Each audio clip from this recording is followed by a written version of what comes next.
Fatou, une adolescente de 14 ans, vivait dans un petit village reculé du Cameroun, dans une maison en terre battue qui menaçait de s'écrouler à chaque pluie. Avec sa mère gravement malade, elle survivait à peine grâce à la vente d'arachides au marché local. Les journées de Fatou étaient rythmées par la fatigue, la faim et l'inquiétude constante pour la santé de sa mère. Leur vie était un combat quotidien contre la pauvreté, sans espoir apparent de changement. Un matin, le village poussiéreux fut réveillé par un bruit inhabituel, des moteurs de voitures puissantes. Les habitants, curieux, sortent de leur maison en terre. 3 grosses voitures noires, brillantes comme des miroirs, s'arrêtèrent au centre du village. Monsieur Sanogo, un milliardaire de Douala, en descendant, vêtu d'un costume blanc impeccable. Ses lunettes noires cachaient ses yeux, et ses gardes du corps, grands et silencieux, impressionnaient tout le monde. Les villageois chuchotaient, qui était cet homme riche? Pourquoi est-il venu dans leur coin perdu? Sanogo exigea de parler aux anciens du village. Dans une petite salle sombre, il s'assit sur une chaise en bois, face à eux. Sa voix était calme, mais ferme. Il expliqua qu'il avait entendu parler de Fatou et de sa mère, une femme malade qui vivait dans la misère. Il connaît leur histoire, une maison qui tombait en ruine, pas d'argent pour les médicaments, et une adolescente qui travaillait dur pour survivre. Sanogo fit alors une proposition qui choqua tout le monde, il voulait épouser Fatou, une fille de seulement 14 ans. En échange, il promettait des choses incroyables. Il paierait tous les soins médicaux pour la mère de Fatou, dans les meilleurs hôpitaux de Douala. Il construirait une nouvelle maison pour elle, avec des murs solides et un toit qui ne fuit pas. Il offre même de l'argent pour que le village ait un puits d'eau propre. Les anciens étaient stupéfaits. Certains voyaient une chance unique, d'autres trouvaient ça immoral. Épouser une si jeune fille? Était-ce vraiment une solution? Sanogo expliqua qu'il était vieux, qu'il n'avait pas d'enfant, et qu'il voyait en Fatou une âme spéciale. Il parlait avec sérieux, mais sans sourire. Les villageois étaient partagés. Certains disaient que c'était une bénédiction, une façon de sortir Fatou de la pauvreté. D'autres murmuraient que c'était une honte, que Fatou serait vendue comme un objet. Les ragots commencèrent à circuler, et les regards sur Fatou changèrent. Des femmes du village, jalouses ou en colère, la fixaient avec mépris. Fatou, elle, n'avait pas son mot à dire. Elle écouta, cachée derrière un mur, le cœur battant. Elle avait peur. Elle ne connaît pas cet homme. Pourquoi voulait-il l'épouser? Était-ce un piège? Elle pense à sa mère, si faible, qui toussait sans arrêt. Elle savait que sans soin, sa mère mourrait. Mais l'idée de quitter son village, sa maison, ses amis, la terrifiait. Elle se sentait comme un animal pris dans un filet, sans échappatoire. Les anciens finiront par accepter l'offre de Sanogo. Ils pensaient au bien du village, à l'eau, à la maison neuve. Mais pour Fatou, c'était comme si le sol s'ouvrait sous ses pieds. Elle courut chez elle, en larmes, et serra sa mère dans ses bras. Sa mère pleurait aussi, mais elle murmura, « C'est pour ton avenir, ma fille. » Fatou ne comprenait pas. Comment un mariage avec un vieil inconnu pouvait-il être un avenir? Elle se sentait trahie, abandonnée, et pourtant, elle n'avait pas le choix. La mère de Fatou, Aïssa, était allongée sur un lit de paille, le visage pâle, les yeux fatigués. Sa maladie empirait chaque jour, et les remèdes du guérisseur du village ne faisaient plus effet. Les médecins avaient dit qu'elle avait besoin d'un hôpital, de tests coûteux, de médicaments qu'elle ne pouvait pas payer. La proposition de Sanogo, bien que choquante, semblait être la seule solution. Aïssa savait que sans cet argent, elle mourrait, laissant Fatou seule dans un monde cruel. Fatou, elle, ne voyait pas les choses ainsi. Assise à côté de sa mère, elle pleurait en silence. « Maman, pourquoi moi? Pourquoi lui? » demandait-elle, la voix tremblante. Aïssa caressait les cheveux de sa fille, mais elle n'avait pas de bonne réponse. Elle explique que Sanogo était riche, puissant, et qu'il pouvait leur offrir une meilleure vie. Elle parlait de la maison neuve, des soins, de l'avenir de Fatou. Mais chaque mot sonnait comme une excuse, et Fatou le sentait. Dans le village, les discussions allaient bon train. Les anciens avaient donné leur accord, mais les habitants étaient divisés. Certains disaient que c'était une chance pour Fatou, qu'elle vivrait dans le luxe à Douala. D'autres, surtout les femmes, étaient dures. Elle se vend pour de l'argent, disait-elle en riant. Une gamine qui joue à la princesse. Fatou entendait ces mots lorsqu'elle passait au marché. Des amis d'enfance détournaient le regard, gênés ou jalouses. Fatou se sentait humiliée. Elle n'avait rien demandé, et pourtant, tout le monde la jugeait. Elle marchait la tête baissée, entraînant les salutations. Une vieille voisine, Mama Yara, fut la seule à lui parler avec douceur.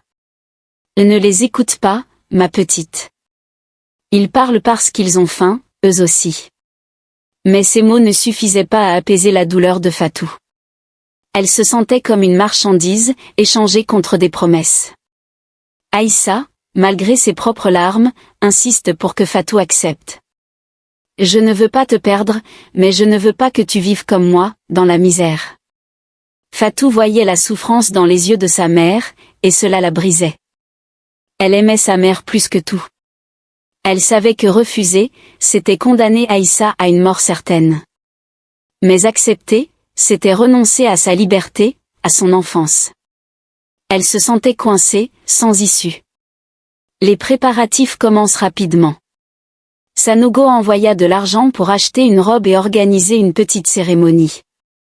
Fatou n'avait pas le cœur à participer. Elle regardait les adultes s'agiter autour d'elle, comme si elle n'existait pas. Elle pense à s'enfuir, mais où irait-elle? Elle n'avait ni argent ni famille ailleurs. Le village, malgré sa cruauté, était tout ce qu'elle connaissait. Le soir, seule dans la maison, Fatou s'assit près de sa mère endormie. Elle murmura, « Je vais le faire, maman. Verse-toi. » Mais au fond d'elle, une colère aigre-douce grandiose. Elle en voulait au monde, à Sanogo, à la pauvreté qui avait les piégés. Elle se demandait si elle serait un jour libre, ou si elle serait toujours une marionnette dans les mains des autres. Cette nuit-là, elle ne dormit pas. Elle fixe le plafond, imaginant Douala, cette ville inconnue, et cet homme qu'elle devrait appeler mari. Le jour du mariage arrive, rapide et discret. Sanogo avait insisté pour une cérémonie simple, loin des regards curieux. Pas de tambour, pas de danse, pas de rire d'enfants, comme dans les mariages habituels du village. Tout se passe dans une petite salle près de la mosquée, avec seulement quelques anciens et la mère de Fatou. Fatou, 14 ans, se tenait droite, mais son cœur battait à tout rompre. Elle portait une robe blanche, trop grande pour elle, qu'une couturière avait envoyée de Douala. La robe glissait sur ses épaules, comme si elle ne lui appartenait pas. Les anciens récitèrent des prières, leur voix grave résonnant dans la pièce. Fatou baissait les yeux, incapable de regarder Sanogo, qui se tenait à côté d'elle, silencieuse. Il était vieux, avec des cheveux gris et des rides profondes. Ses mains, couvertes de bagues en or, semblaient lourdes. Fatou se demandait ce qu'il pensait. Était-il fier? Indifférent? Elle n'osait pas lever les yeux pour le savoir. Sa mère, assise dans un coin, toussait faiblement, le visage marqué par la honte et la maladie. Les villageois n'étaient pas tous invités, mais certains s'étaient rassemblés dehors, curieux. Fatou entendait leurs murmures à travers les murs fins. Elle a de la chance, disaient certains. C'est une honte, répondaient d'autres. Une femme crie même, vendue pour des billets. Ces mots transpercèrent Fatou comme des flèches. Elle voulait crier, leur dire qu'elle n'avait pas choisi ça, qu'elle le faisait pour sa mère. Mais elle reste muette, serrant les poings. La cérémonie fut rapide. Un imam prononça les vœux, et Sanogo répondit d'une voix calme. Fatou, elle, murmura à peine, la gorge nouée. On lui demande un dessinateur un papier. Ses mains tremblaient tellement qu'elle fit une tache d'encre. Personne ne sourit, personne n'applaudit. C'était un mariage sans âme, un contrat froid. Fatou se sentait comme une ombre, invisible, manipulée par des forces plus grandes qu'elle. Après la cérémonie, Sanogo l'emmena directement à sa voiture. Fatou eut à peine le temps de dire au revoir à sa mère. Aïssa la serra dans ses bras, pleurant. « Sois forte, ma fille. Tout ira bien. » Mais Fatou ne croyait pas ces mots. Elle monta dans la voiture, le cœur lourd, regardant son village disparaître par la fenêtre. Les cases en terre, les enfants qui jouaient, les arbres tordus, tout cela s'éloignait, comme un rêve qui s'efface. Le trajet jusqu'à Douala fut long et silencieux. Sanogo ne parlait pas beaucoup. Il regardait son téléphone ou la route, laissant Fatou seule avec ses pensées. Elle se demandait à quoi ressemblerait à sa nouvelle vie. Serait-elle une prisonnière dans une cage dorée? Que voulait vraiment cet homme? Elle avait entendu des histoires terribles sur les richesses qui profitaient des pauvres. Son ventre se nouait à chaque kilomètre. Quand ils arrivèrent à Douala, la ville l'éblouit. Des immeubles immenses, des lumières partout, des gens pressés. La maison de Sanogo était comme un palais, des murs blancs, des fontaines, des meubles brillants. Les domestiques, habillés en uniforme, la regardaient sans rien dire. Fatou se sentait petite, perdue. On l'installa dans une chambre immense, avec un lit trop grand pour elle. Seule, elle s'assit sur le bord du lit, serrant la robe blanche qu'elle détestait. Elle murmura, « Qu'est-ce qui m'attend maintenant ?» La première nuit dans la maison de Sanogo, Fatou ne dormit pas. Elle était seule dans une chambre immense, avec des murs décorés de peintures dorées et un lit couvert de draps en soie. Tout était trop beau, trop grand, trop étrange. Elle s'attendait au pire. Dans son village, on racontait des histoires sur les hommes riches qui achetaient des jeunes filles pour en faire ce qu'ils voulaient. Fatou, tremblante, serrait son oreiller, écoutant chaque bruit dans la maison. Le moindre craquement la faisait sursauter. Vers minuit, elle entendit des pas lourds approcher. Son cœur s'arrête. La porte s'ouvre lentement, et Sanogo entre, vêtu d'un peignoir sombre. Il avait l'air fatigué, mais pas menaçant. Il s'assit sur une chaise longe du lit, ce qui surprit Fatou. Elle s'attendait à ce qu'il s'approche, mais il gardait ses distances. Sa voix douce et grave brisa le silence. « Fatou, je sais que tu as peur. Mais écoute-moi. Tu n'es pas ici pour être ma femme. Tu es ici pour être sauvée. » Fatou cligna des yeux, confondre. Elle ne comprenait pas. Sanogo continue, les yeux fixés sur une photo posée sur une table. « Ma femme est morte il y a 10 ans. Elle te répondit beaucoup. Pas seulement ton visage, mais ton courage, ta façon de tenir tête à la vie. Je n'ai jamais eu d'enfant. Quand je t'ai vu au marché, j'ai su que je devais t'aider. Je veux t'adopter, pas t'épouser. » Ces mots bouleversèrent Fatou. Était-ce un piège?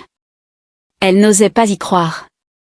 Sanogo a expliqué qu'il avait utilisé l'idée du mariage pour convaincre le village, car personne n'aurait accepté qu'il accepte une jeune fille sans explication. Il promet de ne jamais la toucher, de lui offrir une éducation, une maison, une vie digne. « Tu mérites mieux que la misère, dit-il. » Il parlait avec une sincérité qui toucha Fatou, même si elle restait méfiante. Il lui montra un contrat, signé devant un notaire, qui faisait d'elle sa fille adoptive. Il explique qu'elle irait dans une grande école à Douala, qu'elle aurait des vêtements, des livres, un avenir. Il lui tendit une clé, celle de sa chambre, qu'elle pourrait fermer à tout moment. « Tu es libre ici, dit-il. » Fatou serra la clé, les larmes aux yeux. Pour la première fois, elle sentit un peu d'espoir. Sanogo lui raconte son passé. Il avait grandi pauvre, comme elle, avant de faire fortune dans les affaires. Il savait ce que c'était de souffrir, d'être jugé. « Je ne veux pas que tu vives ça, » murmura-t-il. Il promet aussi que sa mère recevra les meilleurs soins. Déjà, une ambulance devait arriver au village pour l'emmener à l'hôpital. Fatou, ému, murmura un « merci » à peine audible. Avant de partir, Sanogo lui exigea de ne pas parler de l'adoption tout de suite. Les gens ne comprendraient pas, laisse-les croire au mariage pour l'instant. Fatou hocha la tête, encore sous le choc. Quand il ferme la porte, Elle s'effondra sur le lit, pleurant de soulagement. Elle n'était pas une épouse, mais une fille avec une chance de changer sa vie. Pourtant, une petite voix lui murmurait « Et si c'était trop beau pour être vrai ?» Elle s'endormit, épuisée, la clé serrée dans sa main. Fatou se réveilla dans sa nouvelle chambre, ébloui par la lumière qui passait à travers les rideaux en soie. Tout était différent de son village, pas de murs en terre, pas d'odeur de bois brûlé, pas de bruit de poules. À la place, elle voyait des meubles brillants, un tapis doux sous ses pieds, et une armoire pleine de vêtements neufs. Une domestique frappa doucement à la porte pour lui apporter un petit déjeuner, du pain frais, du jus d'orange, des œufs. Fatou n'avait jamais vu autant de nourriture à la fois. Sanogo tint ses promesses. Il l'inscrivit dans une école prestigieuse de Douala, réservée aux enfants de riches. Il lui donne un ordinateur portable, des cahiers neufs et une pile de livres scolaires. Il lui montra sa chambre, décorée avec des couleurs claires et un grand bureau. « C'est chez toi maintenant », dit-il avec un sourire rare. Il engagea aussi une tutrice pour l'aider à rattraper son retard scolaire, car Fatou n'avait fréquenté que l'école primaire du village. Les premiers jours, Fatou était émerveillée. Elle découvrait Douala, ses rues bruyantes, ses marchés colorés, ses immeubles qui touchaient le ciel. Mais elle se sentait aussi perdue. Tout allait trop vite. Les domestiques la regardaient avec curiosité, et elle n'osait pas leur parler. Elle se demandait si elle méritait cette vie. Elle pensait à sa mère, restée à l'hôpital. Sanogo lui assurait qu'Aïssa allait mieux, mais Fatou voulait la voir pour en être sûre. L'école s'approchait, et Fatou devenait nerveuse. Elle n'avait jamais été dans une grande école avec des uniformes et des professeurs stricts. Sanogo lui achète un uniforme bleu marine, des chaussures neuves et un sac à dos. Il l'encouragea. « Tu es intelligente, Fatou. Montre-leur de quoi tu es capable. » Mais Fatou doutait. Elle parlait avec un accent de village, et ses connaissances étaient limitées. Elle avait peur de ne pas être à la hauteur. Le premier jour d'école, elle entre dans la cour, intimidée. Les autres élèves, habillés parfaitement, riaient et parlaient fort. Ils avaient des téléphones dernier cri, des bijoux, une assurance que Fatou n'avait pas. Elle baissa les yeux, serrant son sac. Une femme, la directrice, l'accueillit froidement. « Tu es la protégée de Sanogo, c'est ça ?» Fatou hocha la tête, mal à l'aise. Elle sentait déjà les regards des autres, comme si elle était une intruse. Sanogo lui rend visite souvent. Il lui demandait comment elle allait, lui racontait des histoires sur sa jeunesse. Il lui parlait comme à une fille, avec patience. Il lui apprend à utiliser l'ordinateur, à envoyer des messages à sa mère. Ces moments donnaient du courage à Fatou. Elle a commencé à rêver d'un avenir, peut-être comme médecin ou enseignante. Mais elle savait que l'école serait un défi. Les autres élèves chuchotaient déjà sur elle, et elle entendait des mots comme « villageoise » ou « pauvre ». Chaque soir, Fatou s'asseyait à son bureau, regardant ses livres. Elle se promettait d'étudier dur, pour sa mère, pour Sanogo, pour elle-même. Mais la peur ne la quittait pas. Elle se demandait si elle pouvait s'intégrer, si les autres l'acceptaient un jour. Elle écrivait des lettres à sa mère, racontant ses journées, même si elle n'envoyait rien. Cela l'aiderait à ne pas se sentir seule. Douala était un monde nouveau, plein de promesses, mais aussi de dangers. Fatou savait qu'elle devait être forte pour survivre. L'école est rapidement devenue un cauchemar pour Fatou. Dès les premiers jours, les autres élèves, tous issus de familles riches, la prendre pour cible. Ils se moquaient de son accent, qui trahissait ses origines rurales. Écoutez la villageoise, riait-il quand elle répondait en classe. Ils imitaient sa façon de parler, exagérant chaque mot. Fatou, timide, baissait la tête, espérant devenir invisible. Mais les moqueries ne s'arrêtaient pas. À la pause, ils formaient des groupes autour d'elle, riant bruyamment. Les élèves l'appelaient « l'épouse du grand-père », un surnom cruel qui faisait référence à son soi-disant mariage avec Sanogo. Ils inventaient des histoires, disant qu'elle avait vendu son corps pour de l'argent.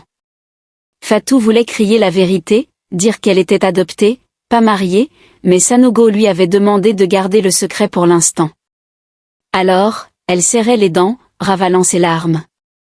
Chaque jour, elle rentrait chez elle épuisée, le cœur lourd. Les brimades n'étaient pas seulement verbales. Un jour, une fille renversa du jus sur son uniforme, par accident. Une autre fois, quelqu'un déchira une page de son cahier. Dans les couloirs, sur la poussait, sur la bousculait, comme si elle n'existait pas. Fatou se sentait comme un animal traqué. Elle évitait la cantine, préférant manger seule sous un arbre. Elle avait honte, même si elle n'avait rien fait de mal.